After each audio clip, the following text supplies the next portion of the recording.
They look like that. So I get the focus. Oh, okay. Right. Little nougats. Yeah.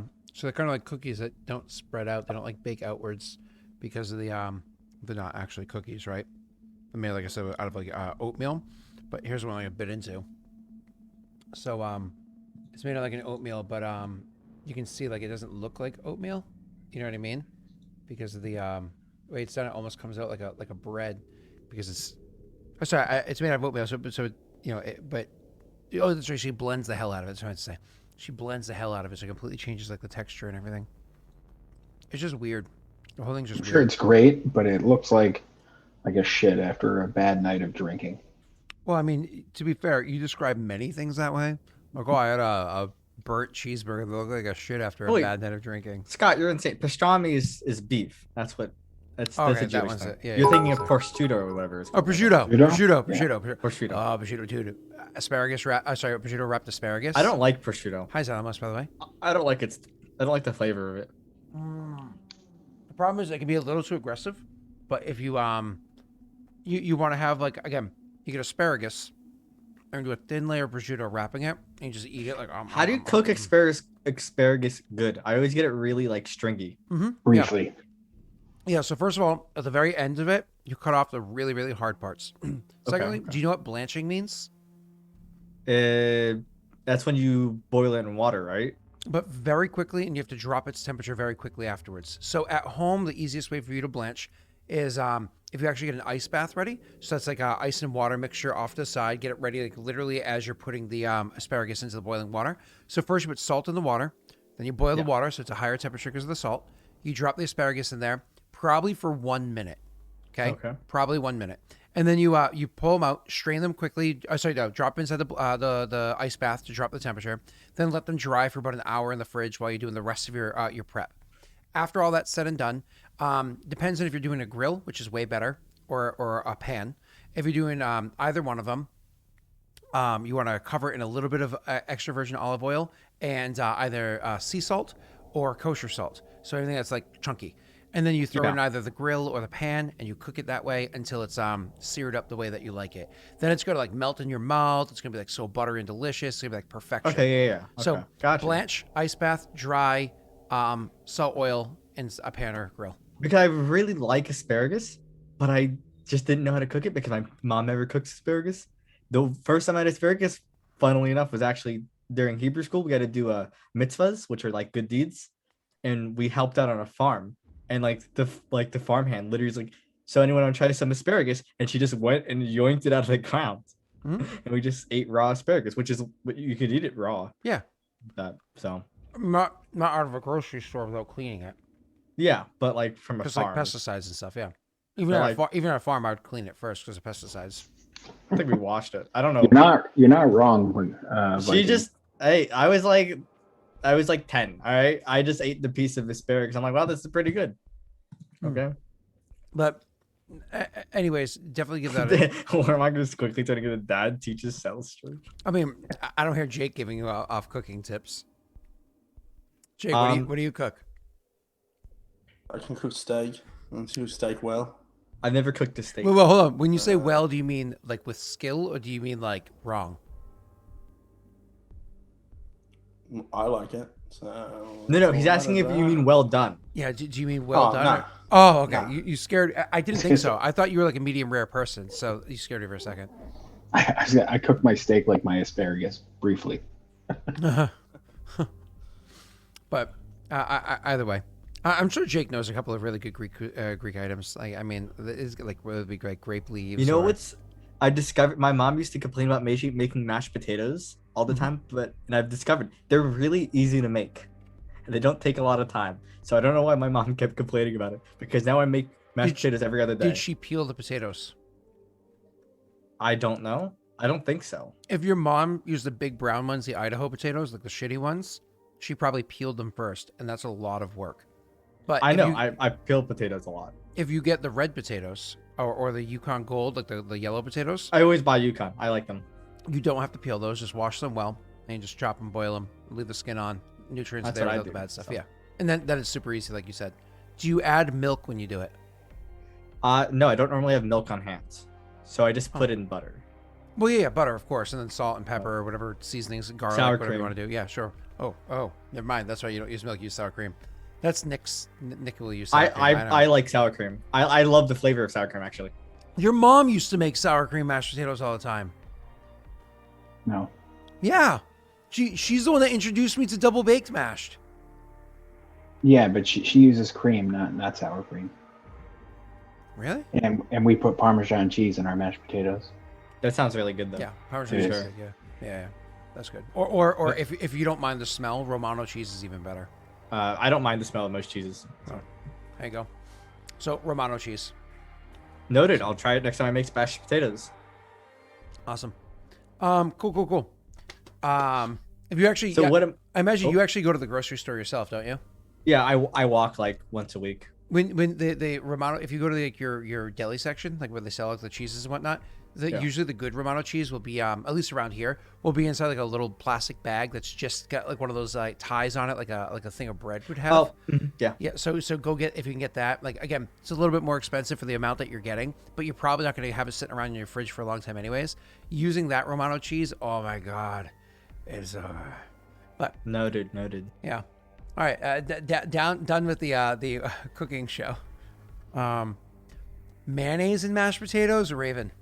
I'm not Yes. judging you, but I might be judging you. Depends. If it's homemade mayo, then probably good. If it's like just store bought mayo, that's kind of weird. The only homemade mayo I've got, I'm not putting in my food. That said, mayo instead of butter for grilled cheese. But yeah, we can start now. So, Nick, you send the army down there and send word of where it is that you have them. So, Sel, you're aware of this, and then you're going to go and have what's her name, Aaliyah, is going to go and actually meet with them and try to be a little diplomatic in this endeavor, right? So, Very so- diplomatic. very diplomatic. In this To be endeavor. clear, not a little, big. So when she goes and meets up at the camp, hold on, I actually have to do this right here. Boop, boop, boop.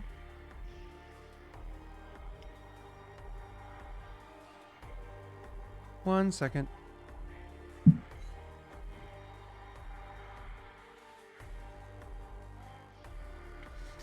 When she goes and approaches to find out what's going on out in that direction. Oh, I have to show this to chat. And you can't see what's going on yourself. Your character. That's weird. Did this not update? You moved your army to which square? Which hex is the army in your eyes? It's in the far mine, the further south mine. That's not where it is in my eyes. That's so weird. That's where it is in my eyes. Oh, Yeah, wow, that was so weird. I had two different reviews and they were both wrong.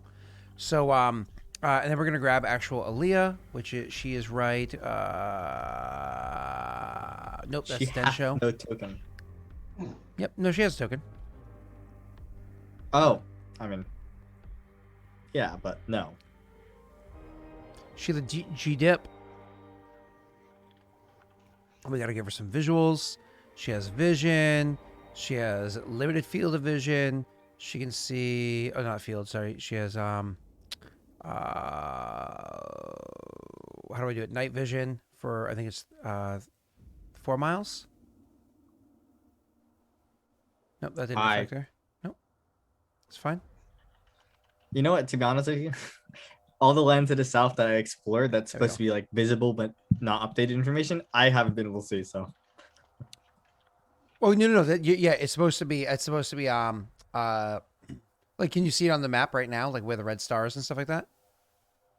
I can only see that. So you know on stream, Yeah. how you can see all of this is like dark gray. Yeah. This is all black. Oh, that's annoying.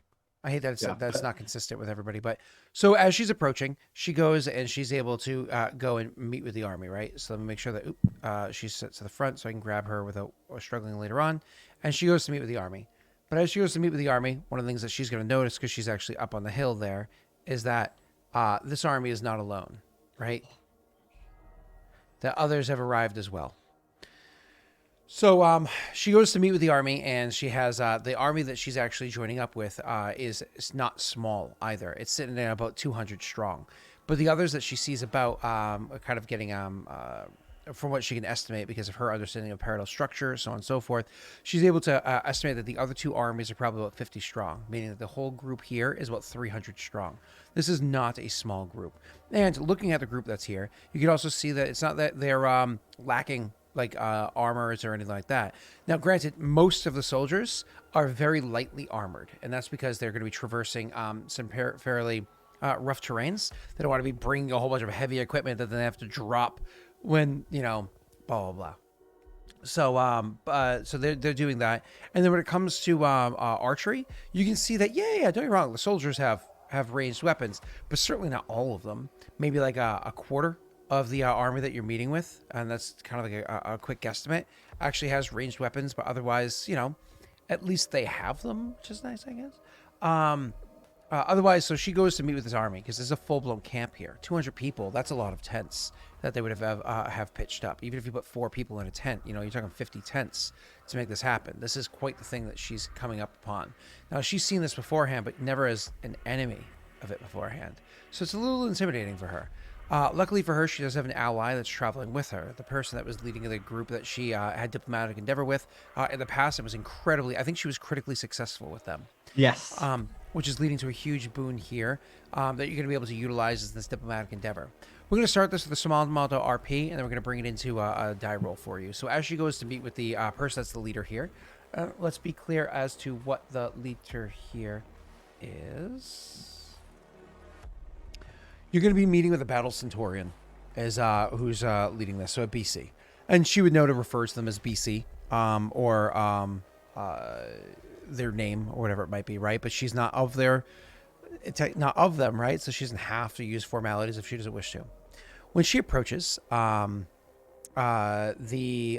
person, oh, that's right. I said we're gonna have a little bit of RP here, but you're not there to RP. So I was just gonna wait for you to talk to yourself for a bit. Never mind. We don't have to worry Things about happen. that. We're gonna have a skill check roll. I don't have to RP that. I'm not gonna sit there and talk to myself for your skill check. That's awesome. That makes my I life was easy. told not to go by my brother, remember? Yeah, yep.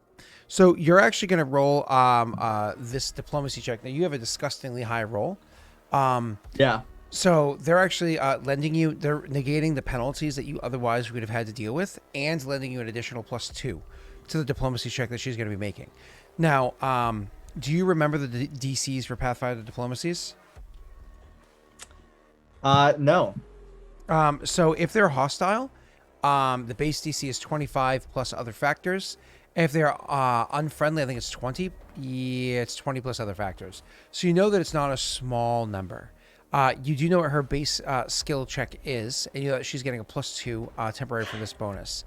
+2 temporary? Correct. And I also informed you that Joey, that pretty beautiful boy, gave you a So I have a +7. So you're going to apply the +7? Yes. Go ahead and roll. Like 1,000,000%. Mm-hmm. This Oh. is like actually really We important. already knew, Joey. Don't worry. I told him before we came back from the break. God, it was an 11. I'm gonna like it. I want to hit the 40. Wow. 41. Okay. Wow. Like, Thank you, Keegan, for making Scott make me a diplomacy god. S. mm-hmm. Okay. So, when you when she returns from her trip and word is sent back to you, because of course a runner sends it back to you to bring it back as quick, because you don't have many horses or anything like that with where you are, but Yeah. or I should say Axbeak. With your clan, you have very, very few of them, but I you need use the them. donkeys. You use Axbeak for runners, right? Donkeys will be used to carry supplies to the military, stuff like that, right? So, what would be really cool is if you can get yourself some, what do they call it? Impala? Impala are wicked cool. What is that? It's like a mountain deer Oh, with like big horns. that like sounds a so goat. cool. It's like Google Impala. The car was Imagine- named after it. Speaking of goats, Oh. hi Tesh. Those are cool. They're like All right, let's get to the game. No point. So anyways, you when she sends word back, she informs you 2 things. 1, Diplomatic matters went swimmingly with Tesh, greatest of all time. I take it back though, because you're ungrateful. So the she sends back saying that the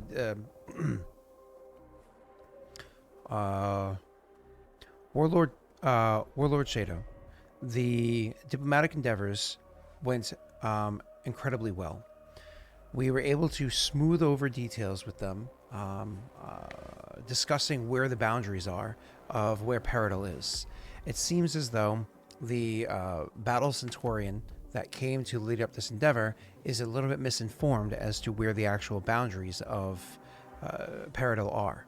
They genuinely believe that Paradal stops atop the hills where they had stationed themselves. This means that, as far as we understand, and I am trying to get my hands on some degree of writing for this, that we have a bit of freedom to move closer, but moving too close might be seen as an act of aggression by other commanders in the future. So be mindful of this. Moreover, the reason why they came here was actually twofold. They came to go check on the boundaries, to check on their relationships with the nearby Steel clan, because apparently they have incredible trade with the Steel clan. And lastly, they're supposed to be doing a small endeavor into the Barren lands. They're supposed to check on some details that are going on over there and perhaps see if they can make a unity with nearby tribes. The armies that I saw, I believe, were 3 different groups. One led by a battle centurion that was 200 strong, and then 2 led by battle tacticians, each 50 strong. There is a lieutenant centurion that travels with them as well, that gives command from the BC to the LTs. To the BT, sorry. This is all in a letter, right? Correct. I'll be spending an extra couple of days here to add to like the amicability between myself and them, and to hear some old stories from home. Then I'll be returning. Okay. She comes back a spy. Doubt it. They turned her. Unlikely. Hearing that information, a message will be sent to my army and to Varric saying my army is his to use for his planned endeavors. Okay. So, you get word of all this. What are you going to do with this information? At this point, I mean, I think she's good, so the army's gonna go, and at this point, it's resolved for my intents purposes. I will send a letter to I'll send the army and tell them it's at Varric's disposal, so that he can have some assistance. And I would also ask if he wants Naito to help lead the army, to be a help with tactics. Naito will, of course, say that he's more than happy to lead the army over there, But actually, he says, Warlord Tessel. Warlord Tessel. Or Shadow Tessel, if I may be so bold. There may be an opportunity here, though perhaps we are taking a chance with trying to seize this opportunity. It was informed to us by Aliyah or by Lady Duram, that the Barren are heading west into the Barren lands. They're intending on arriving with some degree of peaceful measure with nearby tribes. Perhaps if there's a degree of amicability that can be handed, an olive branch, if you will. I feel like there should be a different, like a finger bone, if you will, or some other more correct phrase. Anyways, a pickaxe, if you will. Yeah, right. Like a femur. So something that's delectable, something that sounds delicious, like a femur bone, if you will. Between the successful endeavor with the Paradal and with the tribe that is being aggressors. in the Barren lands. Do we think that this might be an opportunity?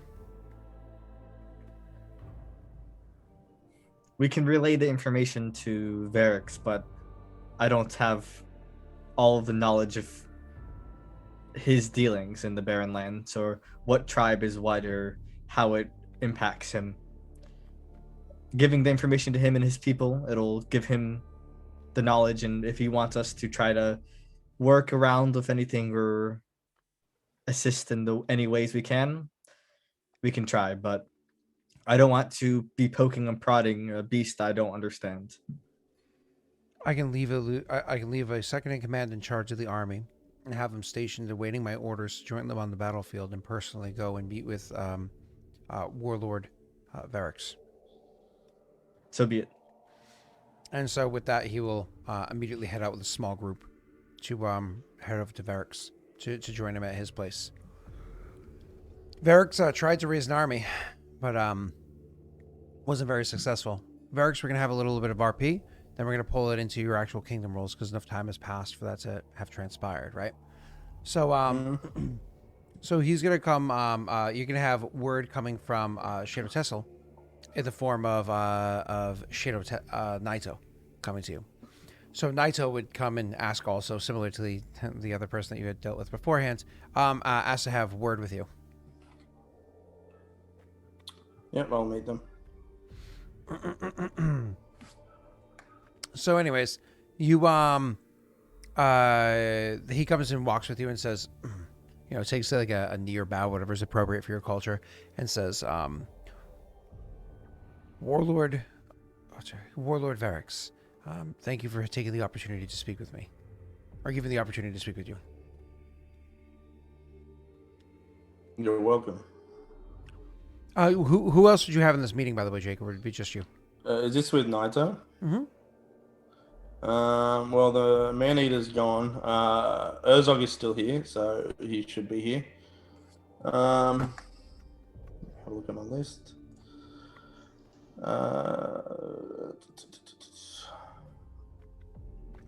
Sarash,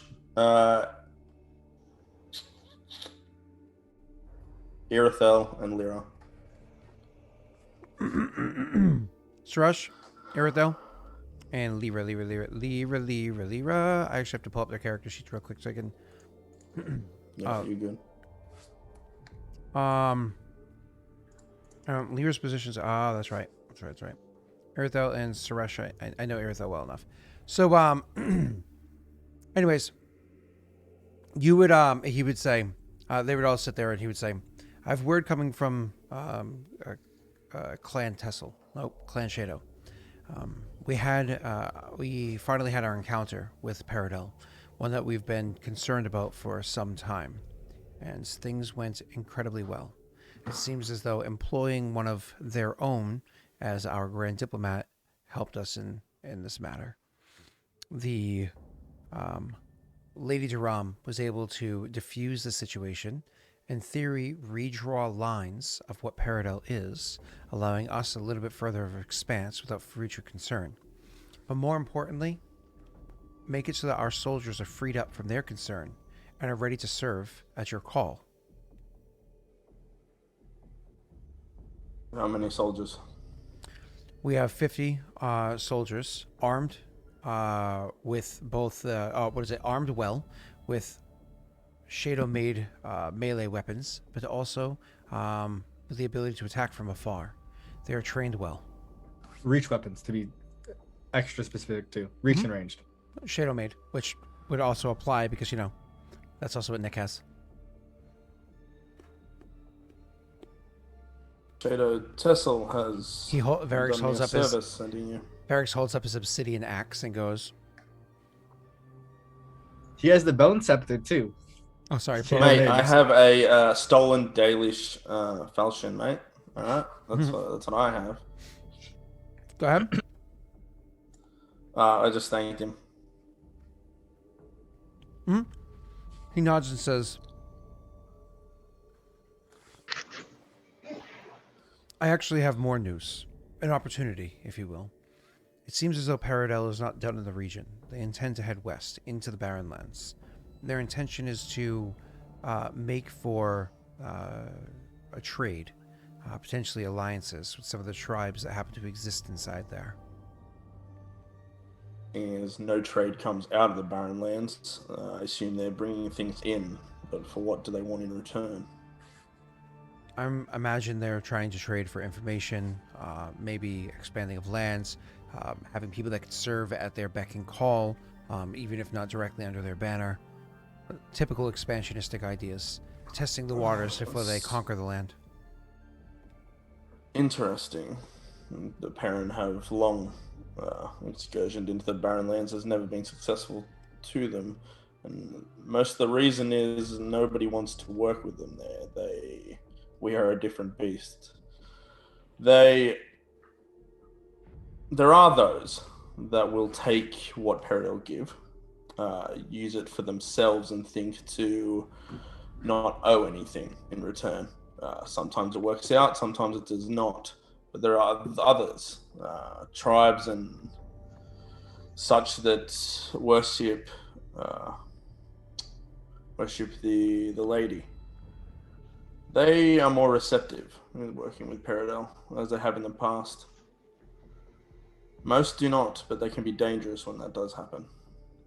Well, the idea is that because we had a situation that happened in one of our mines at our home that went so well diplomatically, we used that to spring our next diplomatic endeavor, which again went so well we were contemplating having that work as well, perhaps utilizing Peridel as almost a femur bone to the other as almost the to the tribes in the Barren Lands, to see if we can get them to be a bit more amicable, maybe even open up trade for us with them instead of Peridel with them, or equally of Peridel with them, because they'll be able to favorably speak of us. What was the issue you had with them with the mines? Roll a sense motive check, by the way.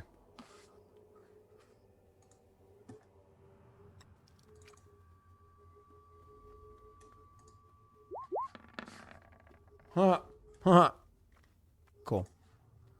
So, you say what was the issue you had with the mines? His response is, they happened to get lost. They were lost in the mines, and took them over for their own sake of refuge, protection. They were concerned. However, the situation was handled well. Barren from Peridel were inside Kijinsi's borders.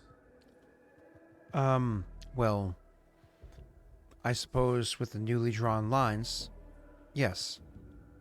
But if you were to look at a map and look at it from a trained eye, no. Not from their perspective. Be careful about working with Peridel. I've seen it time and time again. It doesn't always work out. Perhaps it could work It to our really benefit. does. Perhaps it could work to our benefit for both of our clans. It will, of course, be again Lady Duram that handles the endeavor. She has shown nothing but success. I imagine that you might want to send your diplomat. What is it that you want Peridel to do in the Barrenlands? Speak plainly. Speak well of us. What is the plan? Offer goodwill towards us, same as was done in the past, so that we can diffuse the situation. To the people in the Barrenlands. To diffuse the You situation. think the from Peridel are going to diffuse the orcs of the Karuk of the Barrenlands? If the Karuk are engaging in a considerable amount of trade, they could. If the Karuk are engaging in trade with them, we can use that to our advantage. You don't want Peridel gaining any type of authority in the Barrenlands. Depends on what you mean by authority. influence. You don't want them influencing where the clans go, who they war with, what they do, which is obviously their plan. The Perrin fear the Great Horde, like the Daelish did. A lot of people say it's mindless brutes that took it over, but look what they did. They surged out and decided to stay. It's not the first horde and it won't be the last. The Perrin are making safe their bets, I would assume. Readying for the next. And in this time of lull, we can take advantage of it. We can use this to not have to raise blades, but instead of use words. We don't have to lose lives on either side. You'll lose a lot more than lives if they get the influence in there. Whether or not we choose to utilize them as allies, they're going to be going into the Barren lands. We don't intend to attack them as they leave. We don't intend to ransack them inside the Barren lands. It's an opportunity that can be taken, but doesn't have to be.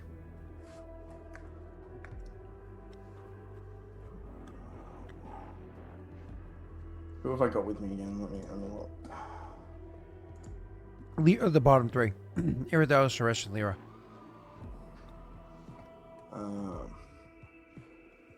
I looked at Irithel because he is, used to espionage and other type things. Irithel, what are your thoughts on this? This should be very dangerous. He says, taking advantage of the opportunity is not necessarily a bad thing. I think it's certainly something that we should contemplate.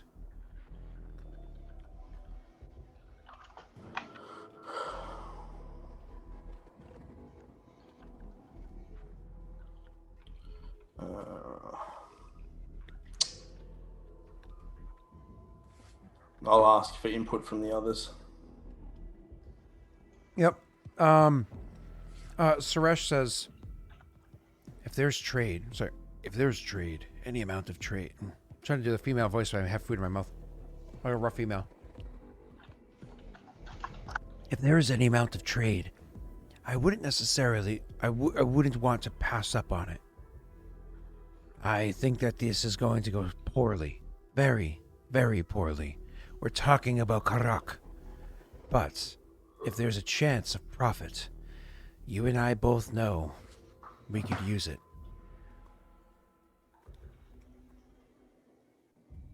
Good. Lyra would chime in and say, I have thoughts.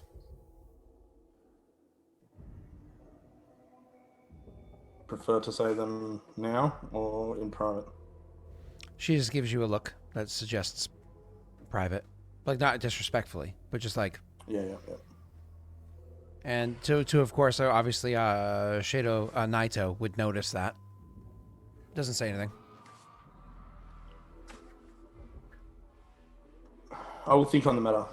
Shadow Naito, I will meet back with you shortly with my decision. Shall I be returning back to my watchtower, or would you like me to stay in the city for a few days' time? I can't spare much, but a couple days I don't think the warlord would miss. Stay close. This shouldn't take too long. Thank you for your hospitality. And so he leaves. As soon as the door shuts, Lyra says, what an idiot. Very satisfied smile. She looks and says, an opportunity. Yes, this is an opportunity. But it's not the opportunity that this fool thinks it is. Trading with Paradel, these enemies would bring their armies, thousands at a time, and would try to kill us all if only to make a loaf of bread. And then you have the tribes, like they're going to take the word of these tin, what's the word I'm looking for? These tin tortoises. No way in hell would they allow a positive trade deal to assist. Ah! Moron, she says, looking back at the door. Irithel. My thoughts, exactly. Irithel looks up at her, and even though Suresh looks dour, Irithel looks up at her and says, it's a rare matter indeed, but I think that's, he says, a rare occurrence, but I think we're thinking the same thing. to Lyra. And Lyra says, what you got, old man? And he goes, well, as I said to you, warlord, using the opportunity would be a good thing, yes. But the opportunity to, shall we say, warn the tribe that the Barren are coming? The enemy of my enemy is, well, quite the show to watch. Ferrex can't hide the smile on his face. He doesn't even try. Suresh, looking a little aggravated looking aggravated at Lyra chimes and says, "Perfect. That's exactly what I was thinking." And Suresh is like, "Well, if we do go down this route, we can always pick up what's left on the battlefield, and that would increase profits as well." Like I told Shadow Naito, the clans don't work well with themselves, let alone with Paradel. There are few that may, but I like this plan a lot better. Lyra looks very smitten with herself. Irithel's thinking, "I'll have to find the right people for the job. This is something that's going to be delicate. They're going to have to input the information in a way that they think it's their idea. If they think it's coming from one of us, well..." I leave such matters to you. He nods and says, "I'll get on it."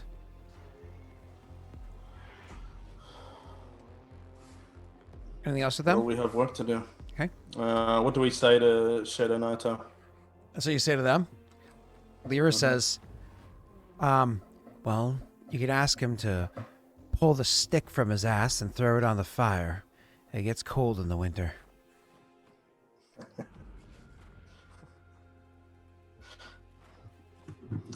Sure, I'll say that. But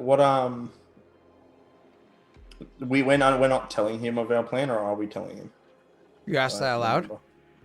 Yeah. Eritha would say, I would not endeavor to tell you what to do in such matters. You will tell me when I ask for counsel, which I am. He shrugs and There says... are many things I don't know. That's why I rely on other people. He shrugs slowly and says, I think this is more something that Cursus would handle, but in her absence, I suppose to emulate her thoughts, don't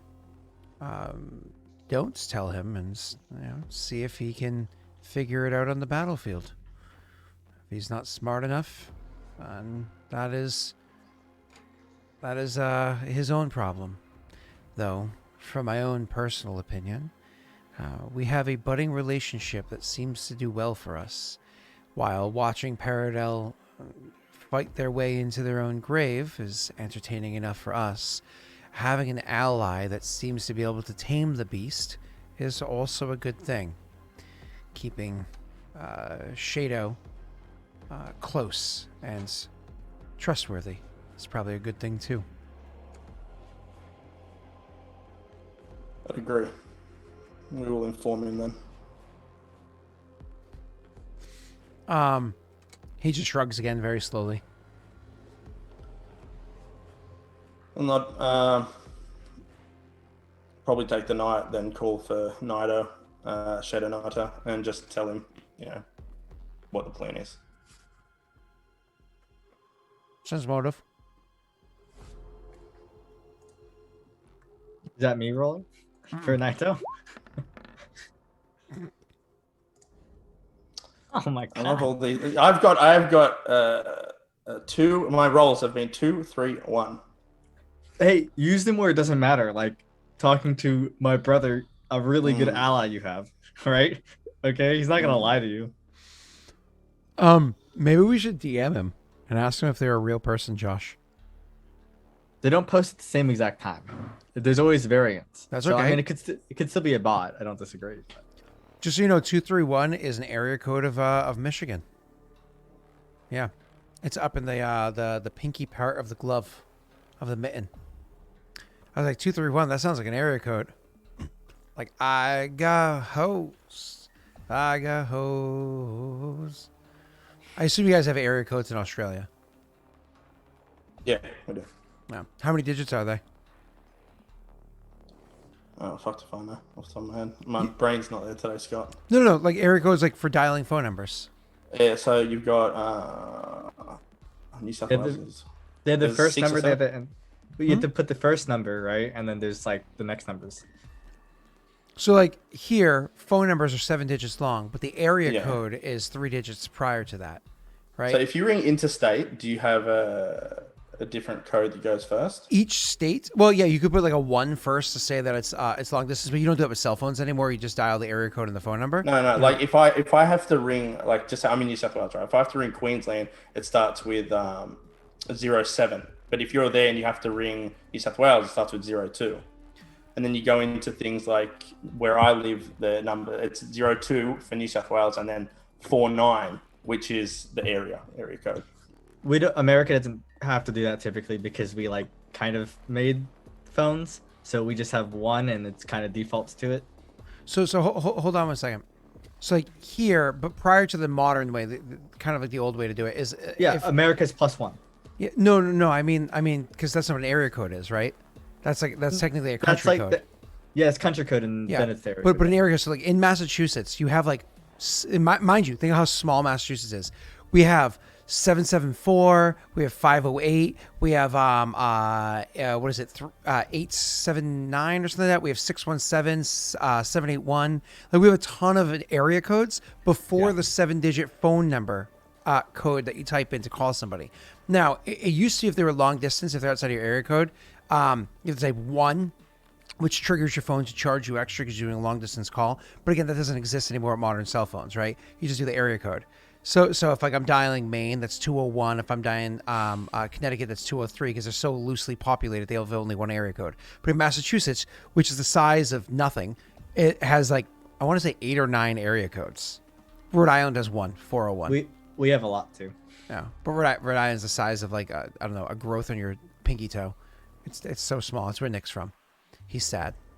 North Carolina is big. That's big. Yeah. So if you are, the reason why I'm bringing it up is, so if you are in say South Wales or whatever you call it, and you're calling somebody else in South Wales, do you have to plug in that triggering code as well, or just their phone number? No, just their phone number if you're already in New South Wales. If you're outside of it, you would. If you're already in it, then no. And when you do that triggering number, it's only 2 digits? Yep. Gotcha. Okay. And there's only 1 2-digit code for each state? Yep. Wow. That's crazy. Do you know the song I was just like referencing earlier? The I Got Hoes in different area codes? Nope. You should listen to that song. It's ludicrous. It's really good.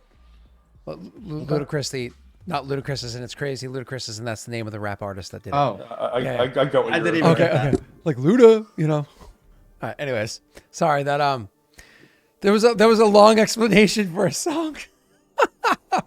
It's just one of those things where we take it for granted because like you hear the song I get, but somebody was like, I don't understand the song. It makes no sense.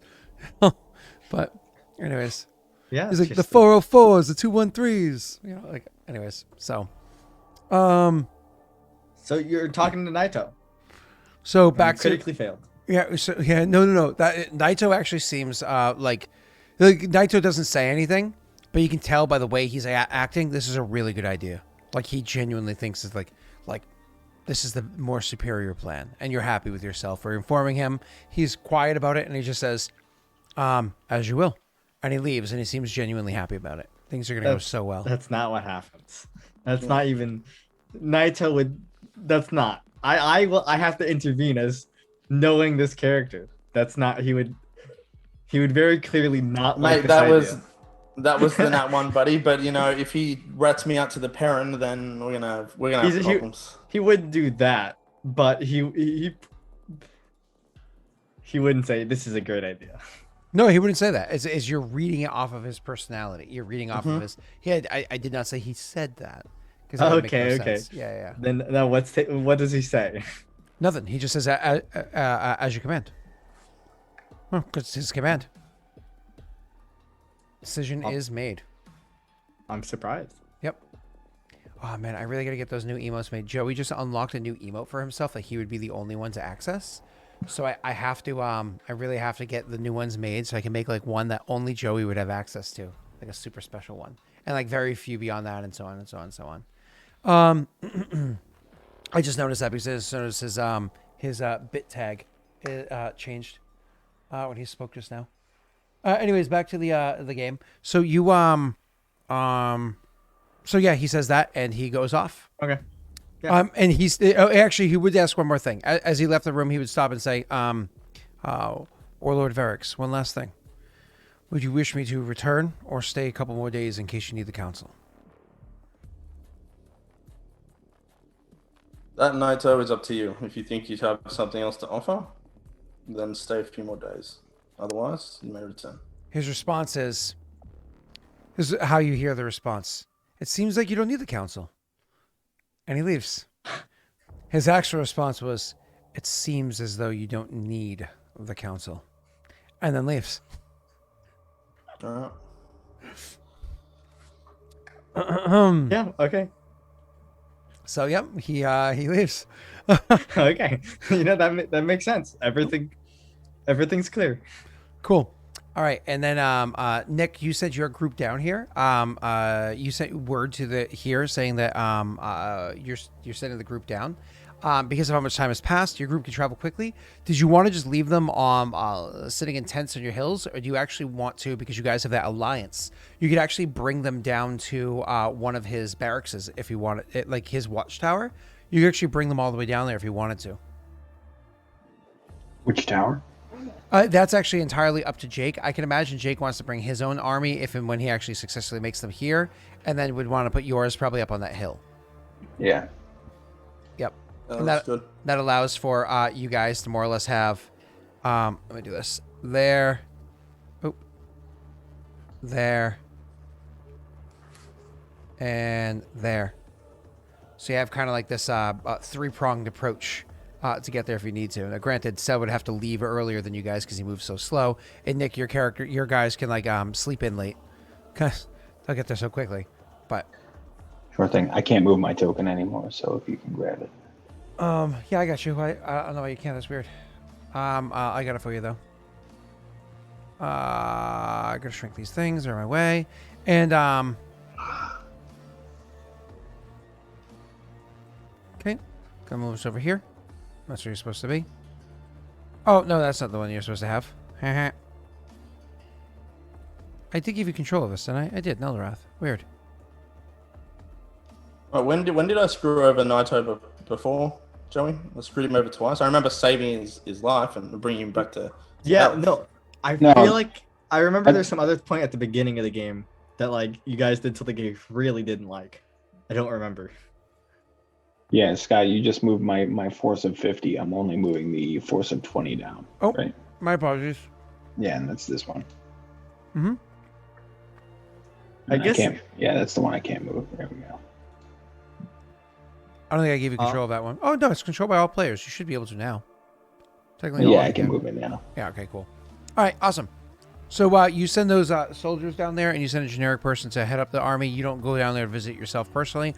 Jake, let's do your kingdom rolls and let's try to blast them quickly. And you never got your money from last time. Did somebody write down how much you guys actually got from chat? Because I think I cleared it out on my side. I think it's right. Yeah. How much was it? 6. 6. Okay, sorry. Whoever was speaking was through a yawn, so I can understand them. That was. This is me, sorry. No, you're good. I appreciate the attempt. So the first thing you're going to do is your stability check to see if you can reduce unrest. I don't think you have unrest, do you? I do. Oh, you have 2. That's right. Okay. Yeah. So go ahead, sir. You are welcome to roll your stability check. It's DC 33, and you have a 31 bonus. So if you don't roll a 1, you succeed. Yeah. Stability was upkeep, right? Yes, sir. That's where we're at. Yeah. So, oh, you're not. Yeah. Yep. And you already rolled your 1, so you're clear. Oh. Move the unrest to 1. Which adjusts your other details. All right. Next up is going to be pay consumption. Jake, your consumption is -3, and you have a standing army now, right? Which increases your consumption by how much? I don't have a standing army. I wasn't able to do it, right? Oh, that's right. You're a failure.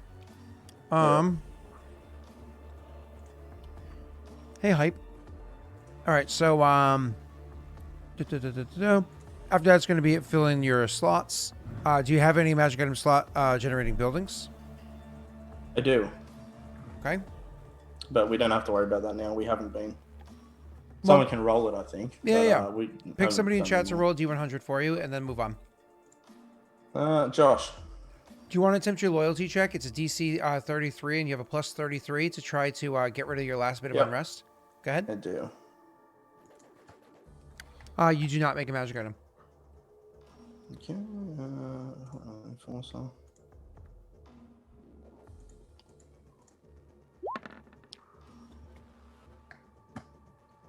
Alright.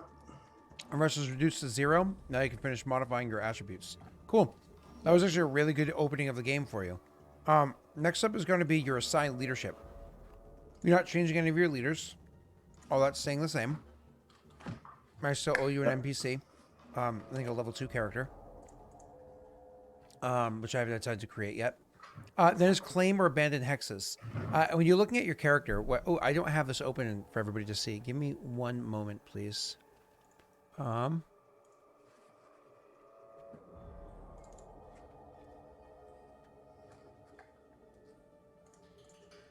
So, when you're looking at your stuff, your lowest modifier is your economy, which you usually don't have to roll against your control DC. So that being said, you can, in theory, grab more land if you wanted to. You have the consumption to spare for it, and you have the stats to support it if you wanted to. The only area where you would suffer is if you actually go into the advisor task area. The bigger gaps you make, though I think, again, you have room. If you are 5 away from, either above or below, or 10 or so on, your economy, loyalty, or stability, that affects your advisor modifiers. I won't be claiming any land this thing anyway. Oh, wait, you don't have the money for it, right? Yep. Yeah, I forgot about that. That's a huge factor, being POW. All right, cool. Yeah. So after that is going to be your next part is building any terrain improvements. Are you doing any terrain improvements? Nope. I'm supposed to be upgrading the fort. I need to hold my buildings. Okay. So Otherwise, it's going to go into massive negatives, which I can't afford. Okay. It's also during your improvement edicts that you're supposed to call for the creation of an army again, if you want to. Would you call for that now with the +5? I kind of have to. Okay.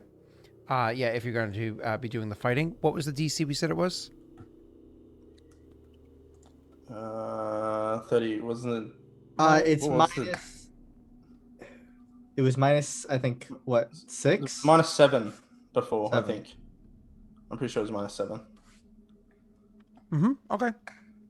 It was -7 because you rolled a +25. So now you're rolling with a -7, you're rolling a +27.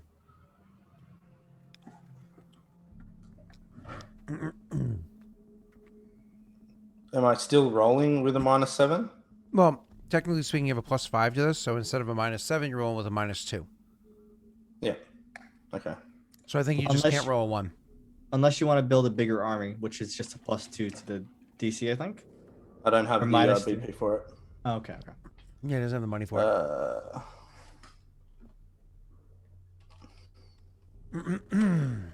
Let's roll.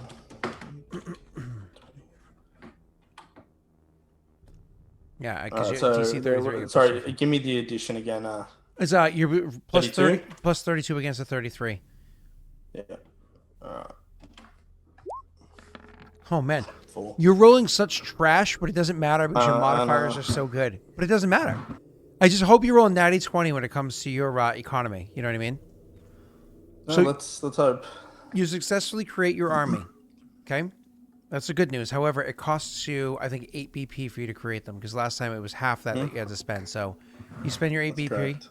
bring you down to 1. Yep. And your army is formed, which we already put, I think. I have to make you one in a second. All right, after that is going to be create or improve settlement. I think that's no. Oh, here's create armies. So improve edicts and create armies. Then you issue edicts.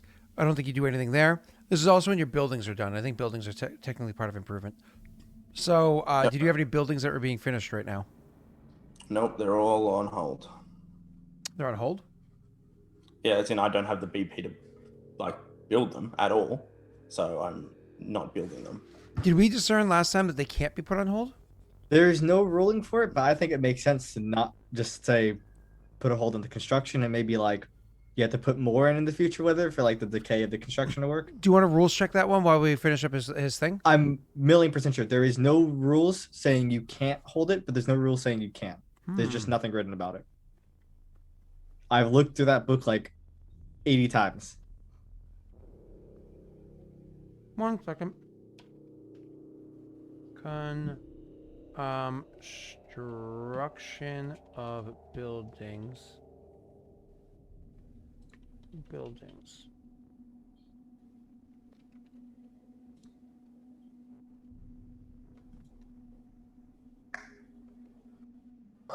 I mean, I can pay it if you want to give me that 6 BP. You know. 1 second.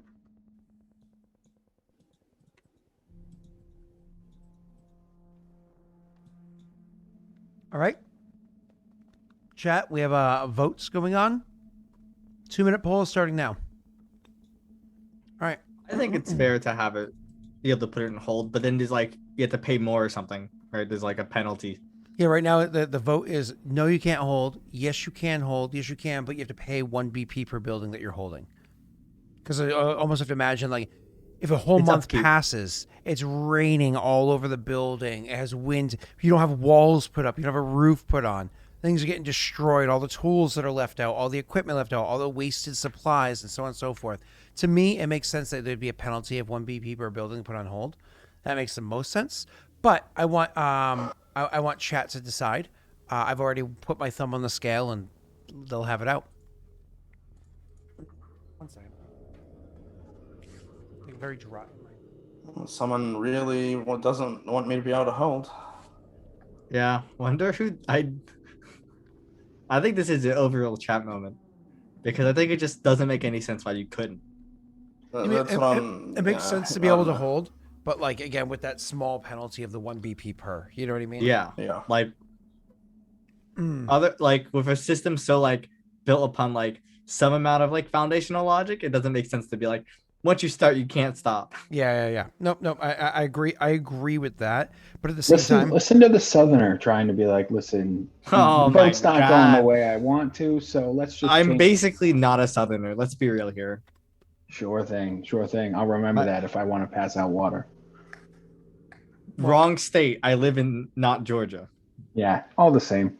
You guys are all the same. Very not.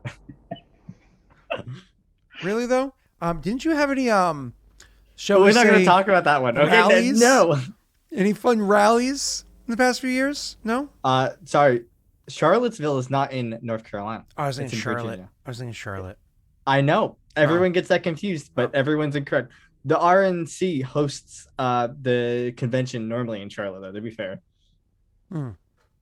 Gotcha. Well, either way, I don't think it's so far-fetched to believe that your laws would go that way too. Which way did you guys vote? You guys actually did go blue this past Nope. election. Oh, Only one that didn't.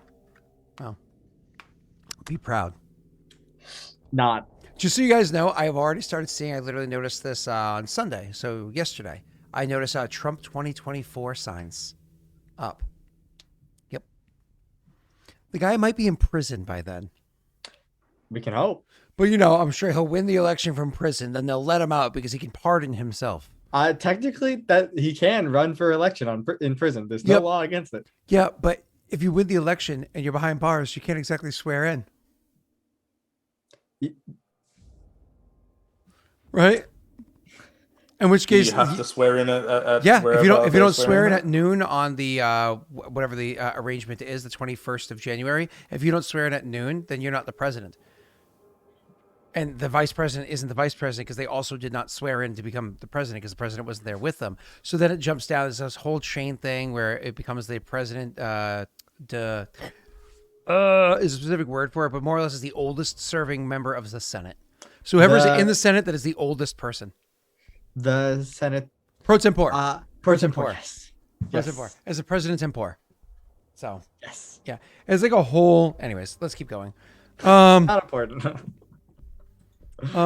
Moving on. Yeah, but I live in a super blue state. It's weird up here. Okay, when you see that up here, you go, "Oh, that's a crazy." Like that's a crazy over there. You do that down here too. That's just.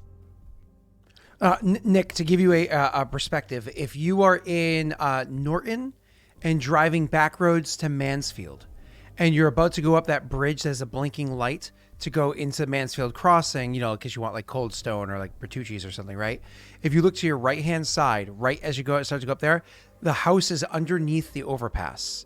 So it's an under overpass house, and the property in front of it looks like at one point in time it was an auto repair shop, but it's no longer an auto repair shop. Instead, it's just a bunch of broken down cars, and that has a huge. When I say huge, I mean like 3 times, 4 times the size of my green screen, like huge Trump 2024 sign. A flag up there, and it's the same shitty material that all the other Trump flags had that all fell apart in like 6 months. I'm like, you guys realize those are made in China, right? Like, does everybody realize that? Like, China, we hate China. I see those. I see those all the way from like leaving Charlotte and going to the Triangle to like Raleigh. All along the roads between the cities, it's literally all Trump 2024. Or no, it was still Trump 2020 because I went back home in December. Yeah. So it was still just. It's crazy. Moving on. I love when people start complaining to me about their taxes, saying Biden ruined my taxes, and I'm like, sorry, I've just noticed something on this session. Your tag is evil characters.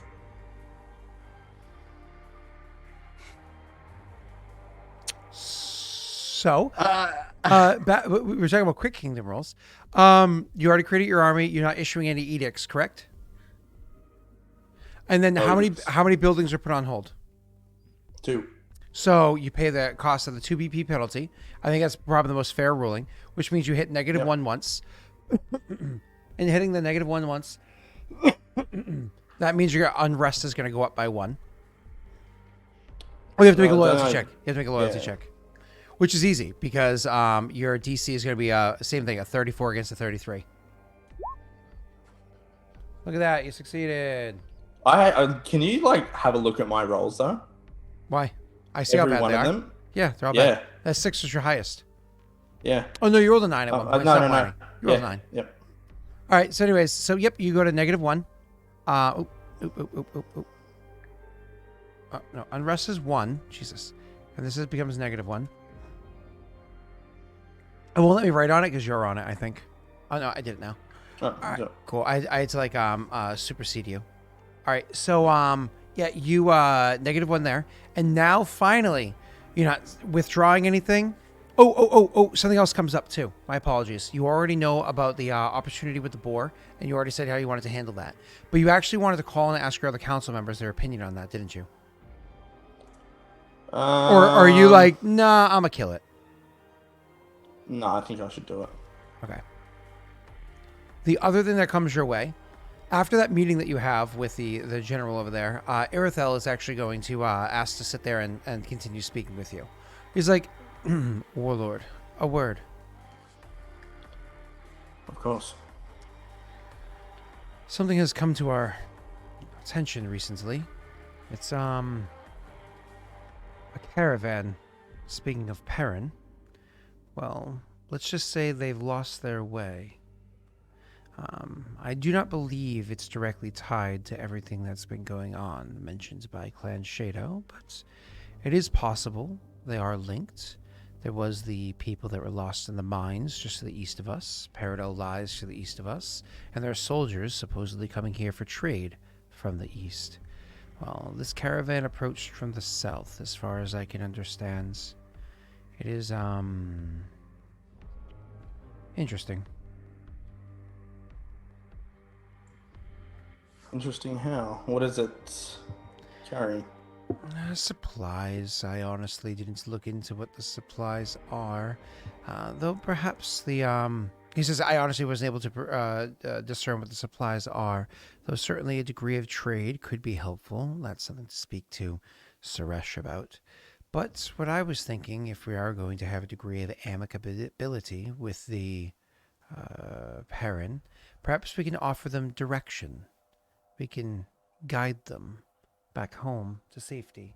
Maybe even to this command that's heading to the into the Barren lands. Think of it this way. We offer them information freely, kindly, and in return, we can learn more. What did they see in the Barren lands? What do they know of the East? Etc., etc. If fortune happens to smile on us well, perhaps when they join in with the army, as the army is sieged and attacked and destroyed by the Karuk to the south of us, there's a whole bunch of supplies sitting around for us to pick up. And we can discover what they are then.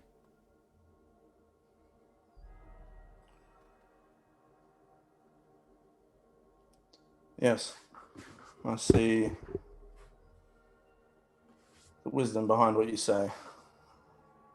Make it so. He smiles and says, I'm glad you find this to be the most amicable of directions. And we'll go to handle that situation. We actually, before you roll for that, we actually have to handle your different edicts. One of them was supposed to be the marshal assisting you for going to hunt. That is actually a marshal, and this actually affects the actual fight. So the marshal's advisor task for this needs to be rolled. Give me 1 second to look up the rules for that one. And there's this one here with the spy master. So first we're going to do the martial one. For signs and omens, it's a stability check with a DC of average. So this is going to be Doc Sewell is rolling with a +6. DC of 12.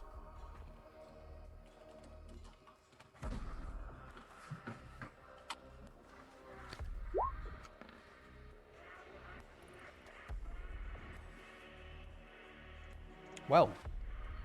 Yep. Are you happy with your result of a 20? What does it need to be a critical success or whatever? +7. Well, it's already +7. Over +7, so... You sure you don't want to keep get it like at a that. little bit more just in case? No. Critical success I'll define in a minute for you. Now the other one. This is going to be a an economy check. So you have a -1 and you're having your spy master handle it. So it's going to be a and the DC for this one is going to be average as well. So it's again DC 12 +6. Same exact roll. Wow. Hey, the good rolls came out. Well done. Now is your opportunity. Now that you got the good rolls out of the way, I need you to plummet again for your upcoming economy check. Cool. And then was there any other there was other advisor task you were handling beforehand.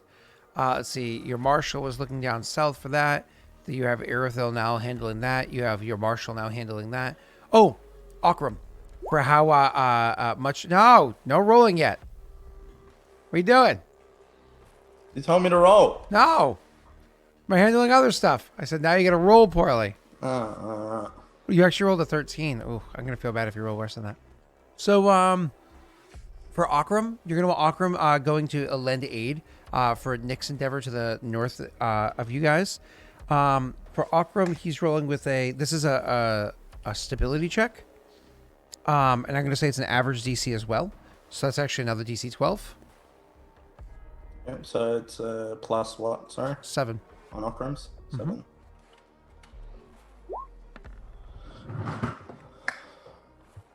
Crushing that one as well. That's incredibly good for Nick.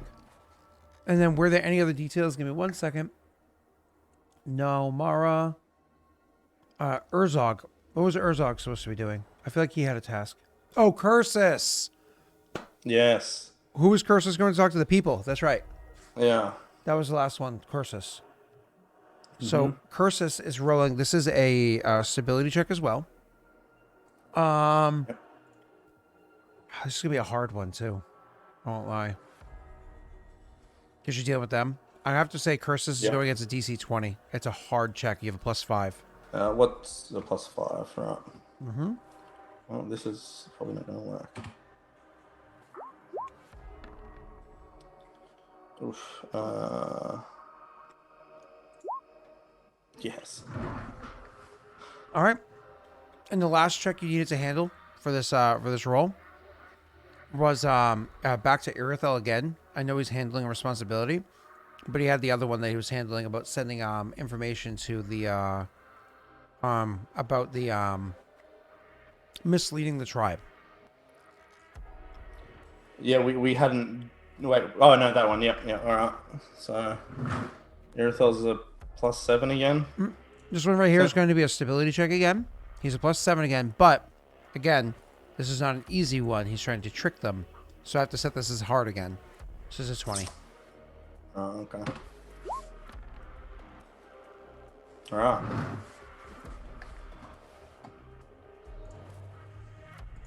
Jake, you're on fire. Are you ready to roll that economy check? I need that natty 1 from you. All right, ready? We got the Phoenix emotes in chat, you know? Firing up. Hype.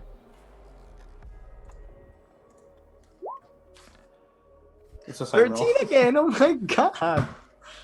Roll the luck, dude. Yeah, I'm rolling the luck. I think that's good actually. That makes it so it's 33. No, sorry, 43. Right? Because that's 28 plus 2 is 30 plus 13 is 43.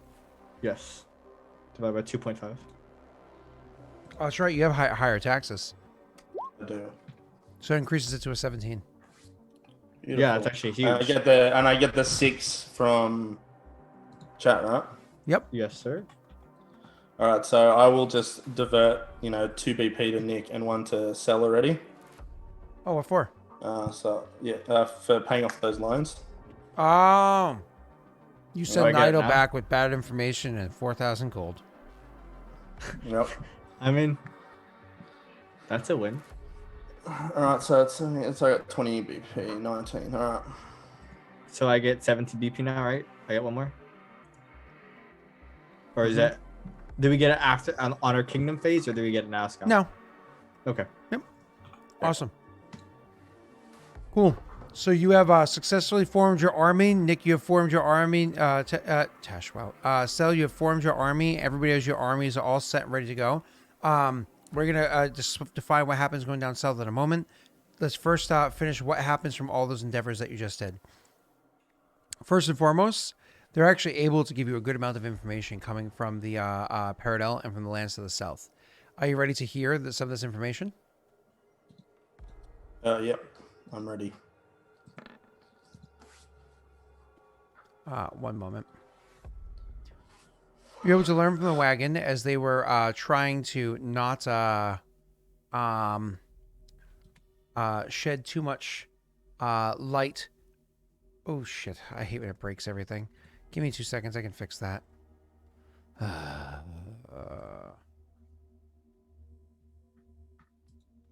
not sure if you guys can see these or not. I can see the little black stars. Some of Cool. them. You're actually, with your success, you're actually able to see where a couple of tribes happen to exist.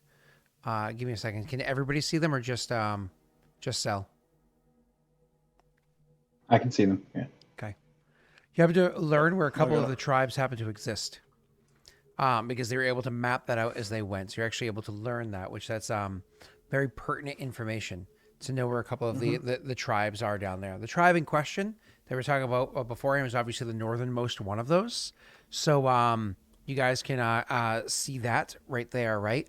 But the other bit of information you can find out is that they actually came from... Oh, shit, I don't have my map open. Give me about 15 seconds. Basics. And then scroll down to here. Open, and here it is. That this caravan actually traveled up through the Barren lands all the way from Leven. Leven is the what's the word I'm looking for? City-state that controls all of Leiden, because there's Leiden and Leiden. Leiden has 2 city-states inside of it, a northern and a southern one. Leiden has 1 city-state, because again, all provinces have 2 city-states. In case not everybody remembers what the heck I'm talking about. Here we are right here. This is the Leiden and Leiden are the 2 different sides to one province, and every province has 3 city-states inside of it. Sorry, 3 controlling cities in it. So they have 1 up north, 1 down south, but over here it's specifically Leven. You'll know what that is from when Josh ran the community campaign before. Either way, so they actually are trading from here, and they traveled northwest from there up and into the Barren lands, and then up from there. They actually never intended to go into the Barren lands. Their actual intention was to come all the way up, go northwest, and head more north, and come around to Clan Silver. That's where their intentions were to go. But again, as you can clearly tell, they made a mistake. Instead of coming into where Clan Silver is, which is right along this area over here, they went way too far and were lost and were never able to turn themselves around. They're trying to find their way to Clan Silver. They're trying to do that. The information that he actually provides for them is, oh, in fact, we can return you not just to Clan Silver, but actually join you up with your own army. I'm sure your people are scared. Your supplies are low. You can have a degree of security, so on and so forth, and you can share your own information with the army that's there, being very amicable, okay? The reason why it's important that they brought information all the way from down there is you get another bit of information from this critical success that you had, which is apparently mid-Barrenlands, midway down here, the caravan talks about having had successful trade in the Barrenlands. Like, they were surprised when they were in the Barrenlands, they were scared, they didn't know how to get back out, but they actually had successful trade with Triaxians. But That makes sense. This actually surprises you because Triaxians usually aren't this far north. This whole region over here, these lakes, these rivers all over here, this is so heavily Karuk. The idea of finding Triaxians over here is like genuinely mind-blowing. Like, what the hell is what the hell are they doing way over in this region? But they were actually able to have successful trade there. Especially if they head this way. That means the most south they were probably this little hill right here. If you're looking at on stream where I am. Anyways, so the they were able to tell you about that one. They're also able to tell you that the war in Leiden is not over. Yes, Daelric is Paradel, but Daelric is a place of just ultimate unrest. Like, Daelric has no control over its lands. There's uprisings all over the place. There's constant battles from within the place. This is, like, if Vala is the Wild West of Paradel, Daelric is just an utter fucking war zone that's going on over there. Not to mention the fact that supposedly some ancient horror had been rising, something to do with exploding gems being found in the area. I don't know, something like that haven't happened. There's all sorts of information you guys are finding, leading you to believe that both Daelric is completely like not caring at all about what's going on in Kajinxi. Don't care at all. Even where it abuts Kajinxi, it does not care. And Leiden, who always has to send its troops into Daelric to assist them, because it's under the same Turumbar, so the Turumbar can command it if one of the princes has to beg for assistance from a nearby province. They send so many troops over there, that means that Leiden also is laden low on soldiers. So that's one of the reasons why you're finding so few interruptions of what's happening from the Paradel soldiers here. It's like the sweet spot to be expanding into their land. Okay. That's all the information that you're able to procure for them. Some of it I'm sure you totally wrote down. Yeah, I did. I've been typing the whole time. I know it'll be mentioned in the Arothian. It's good these are unofficial recorded podcast. because after the session, I can also rewatch it and actually make sure I've got. Don't all the pretend you stuff. do that. We'll listen to the podcast that will totally go over all this information next week, so I can remember. Put a pin in this section for the podcast. Please Yeah, remind podcast. everybody. When you're listening, please repeat that word for word. Thanks, guys. Podcast, I have a request. Don't Don't even cover this. don't listen. Don't even talk about this. Who is Vance, this guy? remember- Why is he telling you things? Vance, remember when I was on, we had a really good time together. You wouldn't do that to me. You can insert falsehoods about how well Nick's kingdom is doing, so that Cell reports that, and I also forgot, and because we all know Nick is the new Neil, right? Like we all know that Kushibashi is the new not Nagai, what's the hell's his name? Rayrin, right? Right, Narin's the new Rayrin. I mean, listen to the name, Narin, Rayrin. No. Okay, well, we'll try it on like this. You have to put a hazmat suit or get infected with the beat, right? That bastard Narin deserves what he gets. That bastard Narin deserves I'm the to only die. one that's been hurt. Everything bad has happened in my character. Yeah, like Tesh. You're the Tesh of the group. And, Jake is the Jake of the group. Oh, that makes me happy. All right. So that's the information that you're able to get from that one, right? Nick's character is able to get a considerable amount of aid, which we can cover next session. So Nick, you might want to note that a considerable amount of aid from the critical success of Aurorum. So I'd note down critical success from Aurorum to aid Nick's campaign. Your tribe, did you get a critical success as well? No, you just succeeded with your person convincing the. So when what's her name returns, Cursus. Is that her name? Just follow the man-eater. Yeah, Cursus.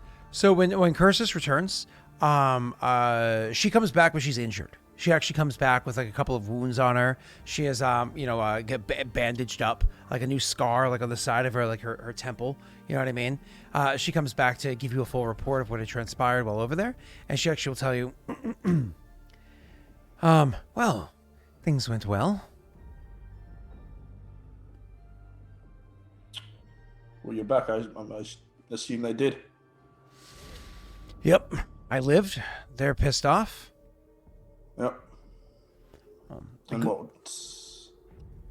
what come of it? Well, I did find out that they wanted to, that they were planning on, eating the old and the young. Eating the old and the young, of the leftover of Urzog's tribe. And then they were going to take the rest in to enhance their strength. It's usual behavior. Nothing out of the ordinary. But now they're less cared about them. The meal can wait. It's not rotting.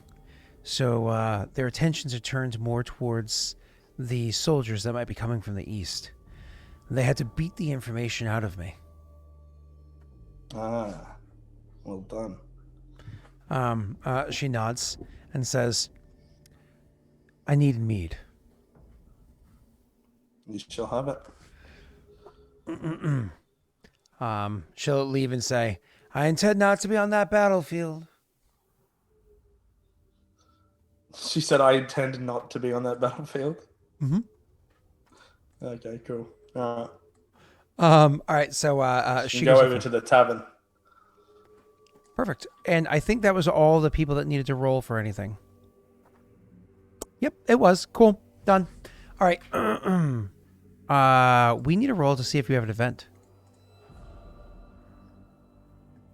Yep, all right. So... And it said it's 75%. Hey, yep. Nick, could you do me a favor? Can you choose who in chat is going to roll? LD's been pretty quiet. Is he still there? Oh, Mommy? Mommy, are you here? Wait, is mom here? And Norway is a high or low triggering the event. High event or low Mom's event? here. High event or low. Do you imagine like LD tries to like hang out with like their friends and they're like, yeah, so no, it's a cool community I'm a part of. You should say, they call me mom.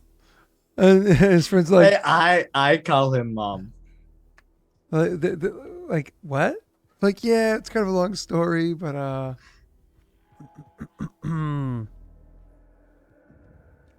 is a bit behind in the VOD. What are you talking about? Nori's like right there. Jake is pretty much Jake. That tracks. Oh, and Tyler raids. Hi. Hello, Tyler. Welcome, friend.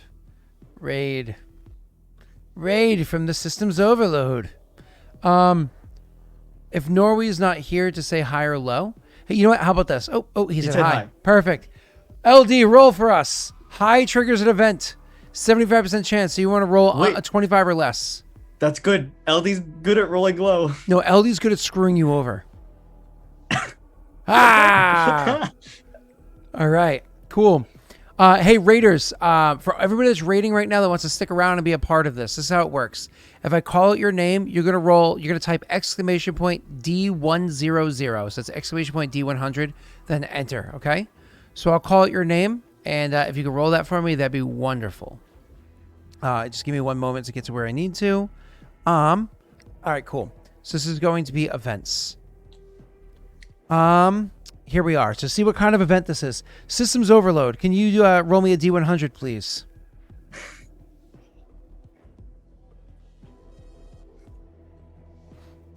Oh yeah, Steve, you're totally a raider. I've never met you before. Ooh, an 84. An 84 is a dangerous settlement event. I love it. Thank you. Thank you, Systems Overload. You're making me happy. Okay. Who else seems to be new here? Pain Blued. I'm not sure if Pain Blued is still here, but if you are, you want to roll me a D100, please? Yeah, totally. Xylemos. I've never met you before. Yeah, I don't know who Xylemos is. All right. So dangerous settlement event is going to be where it is. I'm curious to see what this result is, Jake. I know he's sitting on the edge of his seat saying, I hope Pain Blued isn't here. If Pain Blue doesn't respond in 15 seconds, I will allow Steve, Xylemos, and Joey all to roll a D100, and D20, and whoever gets the highest can roll a D100. Xylemos, you're gonna get the lowest, buddy. I know your rolls. Tyler, I'll have you do something else in a second. All right, guys, roll your D20s for me.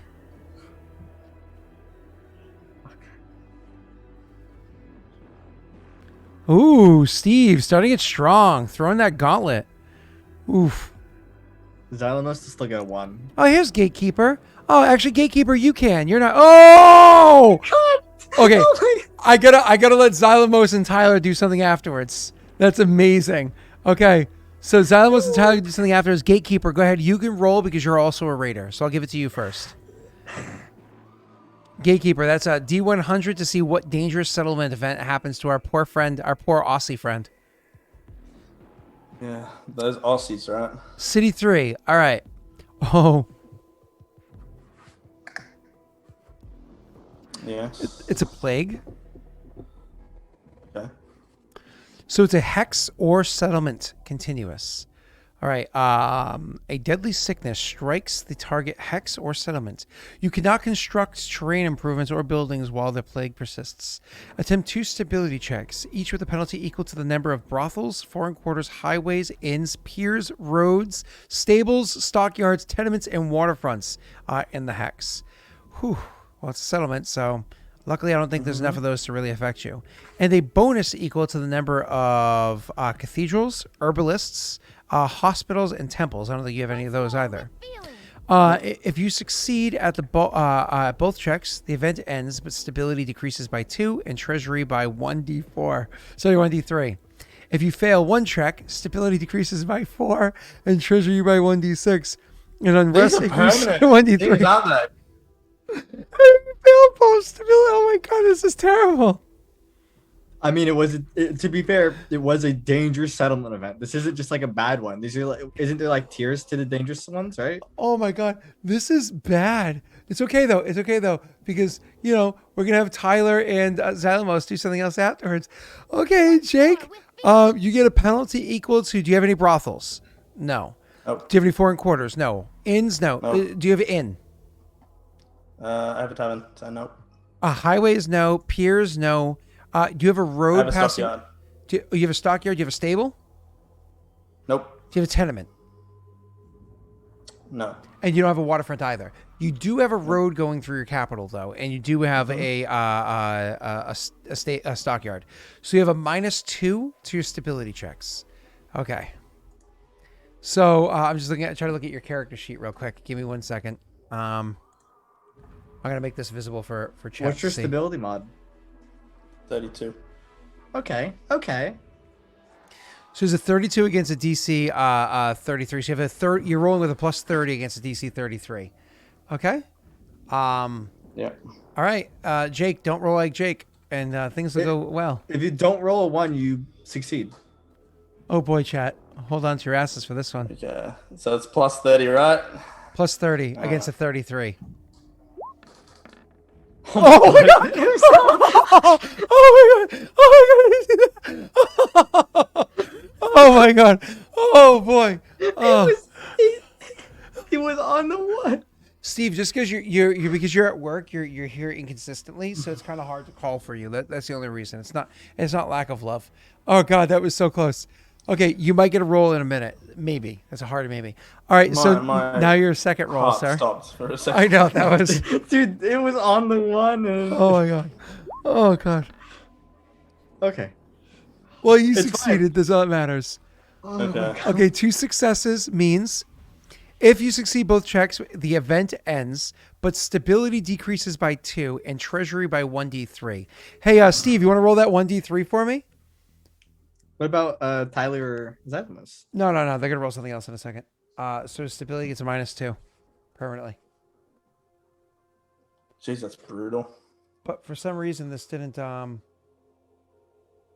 it didn't affect your, wait, what? Wait, why isn't your stability being affected by this? -2. Well, it's weird. Do you see that? Your stability is not being affected. Did you? Hold on. Your unrest should be 1, right? Okay, no, it was just a lag. For some reason, the spreadsheet was just lagging. That was weird. It's bad at updating too. Yeah, that was to be weird. fair. Okay, so what did he roll for the D3? D3 is in a no command. D3. Oh, it's not. Oh, that's weird. I'll make it 1 right now. I'm so sorry, chat. Give me a second, because I know you guys want to do those other rolls in a minute. You could roll a D6 and just. No. One. I'm just going to make 1. I guess it does take like 2 seconds to be fair. Yeah. New commands. Exclamation point. D3. Drop this over here. Alter it to a D3. And... Okay, cool. Tyler, it's Scott. He's not gonna settle for it. Let's be real.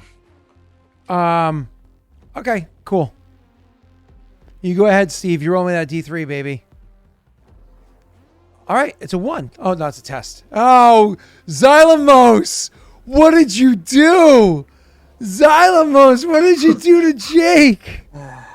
Oh, you took 3 BP from him. Oh, Jake's the poor guy. Xylemos. Oh, boy. He rolls so poorly so often. It's great. Xylemos, you're awful. You're a bad person. I All love right. you, Xylemos. All right, Xylemos, for an entirely unrelated reason, can you go ahead and roll me a D100? He's like, ow, motherfucker!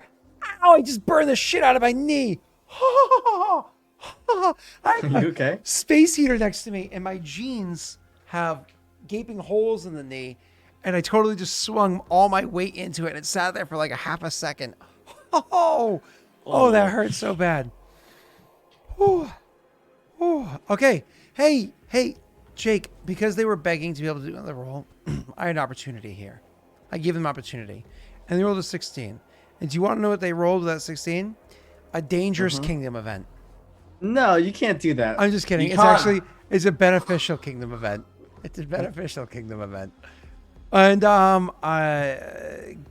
Tyler, could you please go ahead and roll me a D100 to see which If I'm gonna be beneficial kingdom honest, event it is? if I'm gonna be honest, last beneficial kingdom event I got was harmful. Remember? It hurt me. That's also because you're bad at this. So Oh, listen to this. Jake, hold on to your ass. No. Okay, go. Is it bad? Economic boom. Trade is booming in your kingdom. Your treasury increases by 1d6. Each time you roll a 6, exploding dice. Oh, that's so good. Roll There's a 6, 1 in Jake. 6 chance for this to happen. Jake, who do you want? Especially if you see a new name in there. Who do you want to give you a chance of making you explode? I feel like it's got to be Xylemus. He took it before. Oh my god, And he gave it back. You're getting a 1. You're getting a 1. definitely getting a 1. This You're is getting definitely a 1. 1. Yep. I'm saying it should be Lundane, but you know, let's not true blue. I know, not true blue. Oh. Xylemus hangs around in my stream a lot. I've seen him roll a lot of dice. It's like Yeah. All right. So is it definitively going to be Xylemos? If he wants to, he can roll it. Otherwise, somebody else can take it. It's up to him. Xylemos, can you handle the pressure? Under pressure. That's a Queen song, right? Pressing down on you. Oh. There we go. We knew that was coming. Lundane, can you go ahead and roll me that D6, please? Just for funsies. I just want to test the theory. Oh. And where is True Blue in this? That's who Cell is calling out. Cell is calling out True Blue. I wasn't calling out True Blue. Wow, everybody's getting 1s. Everybody that Tyler matters. got a 3. Everybody that matters. Okay, Viking got a 3. Viking would have gotten your money back. All right. Well, look at that. Got Wow. a what? Wait. It's funny that Xylemus put it right above. Wow. Oh God. Wow. Is it weighted, Scott? Well, no, it's not. That's just fate, man. Well, you got back 1 of your lost 3 BP. So what does that put you at? 17. Well, I'll adjust it for you. That's good. Well, kudos, I guess. Thanks, chat. It's the end of the stream. We're gonna have to pick up next time with some interesting stuff happening down south. So you guys get to pretty much all participate in a bit of a battle, doing some rolls for that one. And then we got to bring it up north to see what Nick's doing up there. And then finally, now that we're kind of like done filling out our kingdoms, after we're done handling these small little endeavors, I have a little bit of a plot that I'm going to be pushing forward. Granted, we have had, maybe a combination of trump cards and fortune's favors that were dropped on you guys as well over the past 2 sessions that will have to be seen through as well. So I think in the next, after we're done with these things, handling that stuff and what I just mentioned, hopefully we're all done with that next session, so the big plot point that I intend to bring forward can start coming through the session after that. A campaign like this, it requires so much management that it kind of takes longer. Nick, I usually take 3 sessions to get into the swing. This one takes a little bit more. Hey, System Overload, is this your first time here? I just saw you follow and you're dropping 3 gift subs? That's wicked nice of you. Thank you. I don't even think you're a sub yourself. That was very kind of you.